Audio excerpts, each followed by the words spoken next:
Já que nós não podemos ir à casa do Senhor, onde nós vamos todo domingo, na rua Benedito Pereira ou em outro endereço, vamos à casa do Senhor em nós? Nós somos moradas de Deus. O Senhor habita em nós.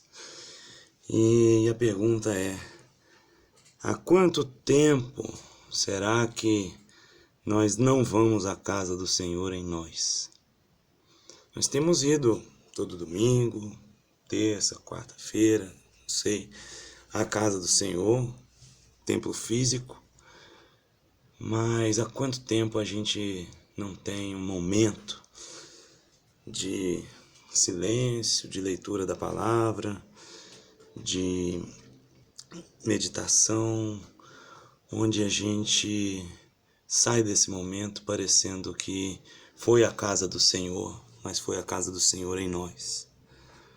Esse é o momento de nós readquirirmos o hábito das devocionais, não aquela devocional fast food que você lê um versículo, lê outro, mas uma devocional que edifica, uma devocional onde a gente busca a presença de Deus, busca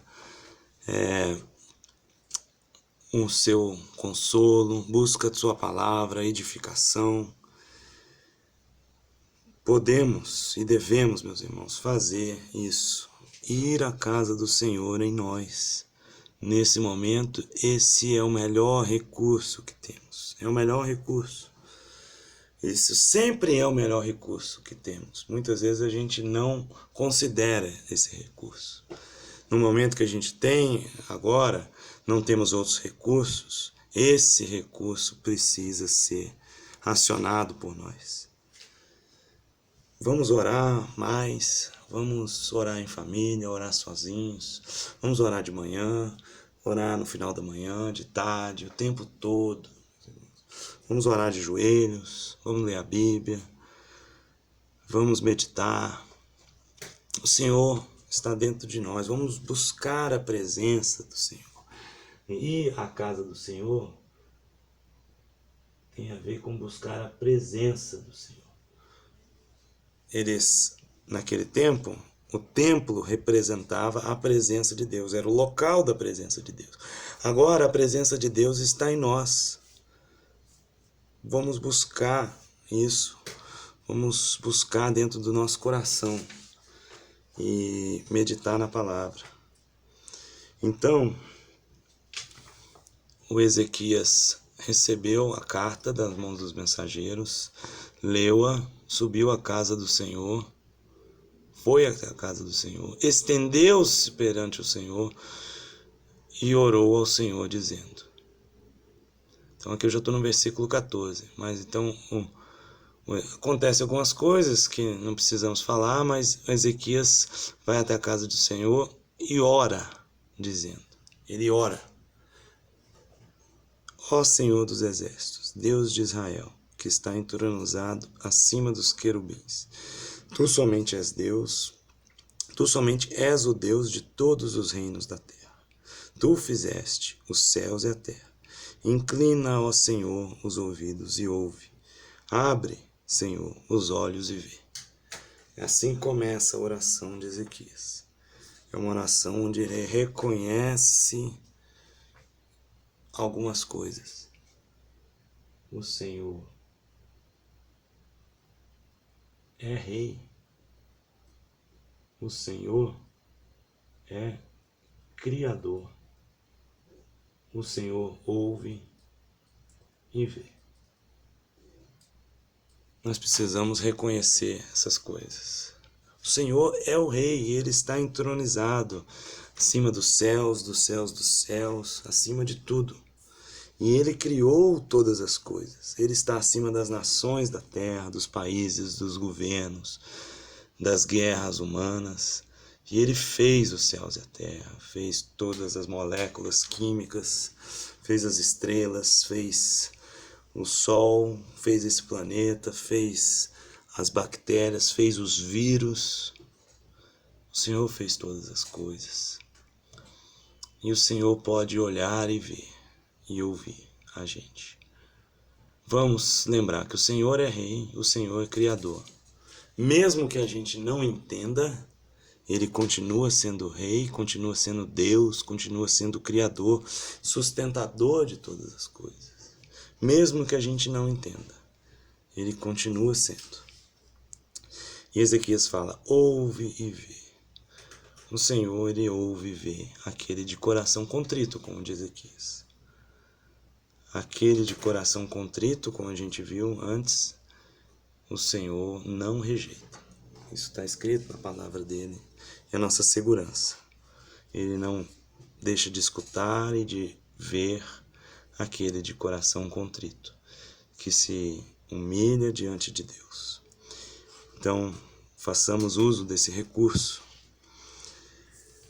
E depois que Ezequias faz a sua oração, no versículo 21 do capítulo 37, 21, 22, 26 a 30, o Isaías, o profeta Isaías, que escreveu o livro de Isaías, né, filho de Amós, mandou dizer a Ezequias, né? Então o profeta, vamos ouvir a voz do profeta então.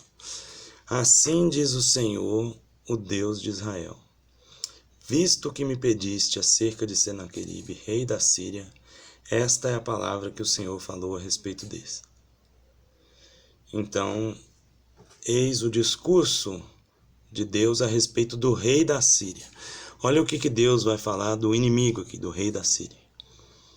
Acaso não ouviste que já há muito dispus eu estas coisas? Já desde os dias remotos o tinha planejado? Agora, porém, as faço executar, e eu quis que tu reduziste a montões de ruínas as cidades fortificadas. Deus está falando aqui por meio do profeta Isaías a respeito do Senaqueribe, rei da Síria, do inimigo. Deus está falando: vocês não ouviram, não entenderam que eu dispus essas coisas desde os dias remotos?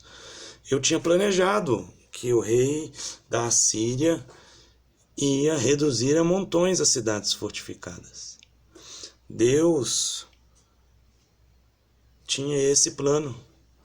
Por isso, os seus moradores debilitados andaram cheios de temor e envergonhados.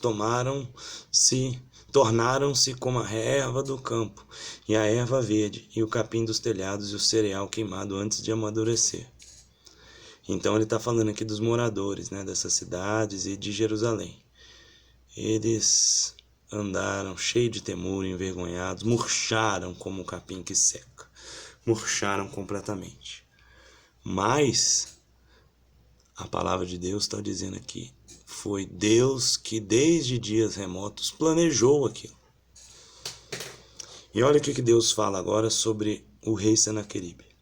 Mas eu conheço o teu assentar, e o teu sair, e o teu entrar, e o teu furor contra mim. Deus conhece o rei inimigo do povo de Israel, povo judeu. Por causa do seu furor contra mim, e porque a tua arrogância subiu até os meus ouvidos, eis que porei o meu anzol no teu nariz e o meu freio na tua boca, e te farei voltar pelo caminho por onde vieste. Olhe bem o que acontece aqui. Deus tinha planejado usar o rei da Síria para dar prosseguimento ao plano de Deus, o plano da salvação de Deus, que envolvia, a gente não entende direito, mas envolvia que Senaqueribe dominasse aquelas nações e viesse invadir o reino do norte, depois o reino do sul. Mas por causa do furor de Senaqueribe contra Deus, porque Senaqueribe falou palavras muito ofensivas a Deus, ele se colocou até acima de Deus, foi muito orgulhoso, ele foi arrogante. Essa arrogância, Deus ouviu essa arrogância e falou: eu vou colocar o meu freio e você vai voltar. Veja bem, meus irmãos, de maneira que a gente não entende, Deus planeja e Deus coloca freios também. Deus permite que o rei Senaqueribe avance sobre as cidades, mas Deus também coloca o freio. Ele permite que o inimigo venha, mas ele também freia o inimigo.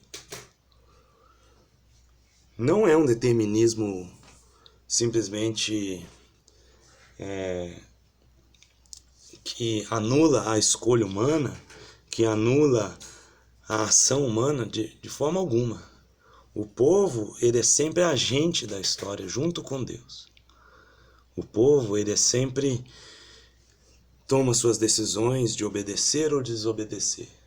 Mas Deus usa a história para levar o povo dele à salvação. E naquele momento, era momento de juízo sobre o povo de Israel. Deus estava levando o rei Senaqueribe para aquilo.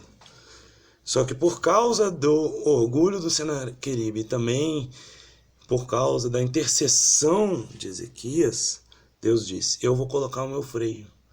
Você vai até aí, vai invadir todas essas cidades, menos Jerusalém. Então veja bem, que Deus é Deus. Deus, ele planeja, mas ele escuta a oração daquele que clama, escuta também a arrogância daquele que se coloca sobre os outros e também muda os planos por causa dessa arrogância do arrogante. Então, de uma maneira que a gente não pode entender porque a gente está dentro do tempo, a gente não é Deus. Deus está muito acima de nós, ele criou todas as coisas, criou até o tempo. A gente não entende, mas Deus planeja tudo, mas também Deus ouve a oração daquele que clama. E olha só o que para acabar, Isaías diz para o rei Ezequias: isto te será por sinal. Esse ano se comerá o que espontaneamente nascer, e no segundo ano o que daí proceder. No terceiro ano, porém, semeai e colhei, plantai vinhas e comei os seus frutos. Olha só, o sinal daquela profecia se cumprindo. Era o seguinte: naquele ano, vocês vão poder comer do que vai nascer na terra, porque vocês vão conseguir sair da cidade sitiada e vão conseguir comer o que a terra já tiver produzido.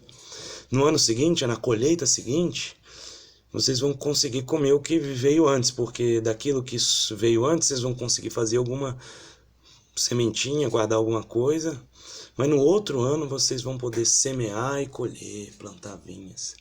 Virá o tempo do renovo, virá o tempo da liberdade, onde vai acabar o sítio, o confinamento.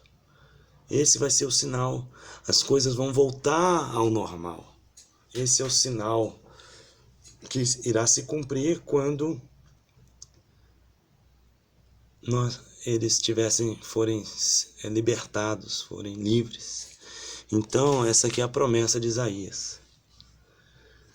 Eu não quero ser leviano e dizer que tudo que aconteceu nessa história é o que vai acontecer aqui, mas a gente pode refletir em algumas coisas, né? A gente pode refletir, pode aplicar a atitude, né? E eu quero relembrar então, qual que é a nossa confiança, no que a gente confiava antes, no que a gente confia agora. Primeira coisa que a gente viu.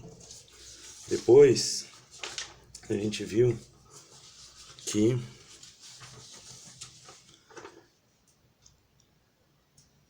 Ezequias rasgou suas vestes, cobriu-se de pano de saco e entrou na casa do Senhor.